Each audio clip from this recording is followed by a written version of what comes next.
বিজ্ঞ উলামায়ে কেরামগণ বলেছেন, তুমি যদি আল্লাহর নৈকট্য পেতে চাও, তুমি যদি আল্লাহর নৈকট্যশীল বান্দা হতে চাও, তাহলে 4টি কাজ শেষ না করে কখনোই রাতে ঘুমাবে না।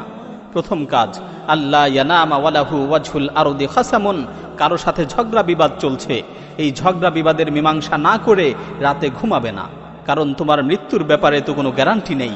এই ঝগড়া বিবাদের মীমাংসা না করা অবস্থায় যদি রাতে তোমার মৃত্যু হয়, আর বিবাদী ব্যক্তি যদি কিয়ামতের দিন তোমার বিরুদ্ধে আল্লাহর কাছে বিচার দায়ের করে, সেই সময় তুমি কি করবে? দ্বিতীয় কাজ, লা ইয়ামবাগি লাহু আন ইয়ানামা ওয়া ক্বাদ বাকিয়া আলাইহি ফারদুম মিন ফারাইদিল্লাহ, কোনো ফরজ কাজ বাকি রেখে রাতে ঘুমাবে না। আল্লাহ তাআলা তোমার উপর যেই কাজগুলোকে ফরজ করেছেন সেগুলো আদায় না করে রাতে ঘুমাবে না। মনে করো এশার নামাজ, এটা একটা ফরজ বিধান, তুমি এশার নামাজ না পড়ে রাতে ঘুমিয়ে পড়লে আর রাতে তোমার মৃত্যু হলো, তো তুমি এই ফরজ নামাজের ব্যাপারে আল্লাহর কাছে কি জবাব দিবে? তৃতীয় কাজ, লা ইয়ামবাগি আন ইয়ানামা মা লাম ইয়াতুব মিন যুনুবিহি আল্লাতী সালাফাত মিনহু, গুনাহ থেকে তওবা না করে রাতে ঘুমাবে না।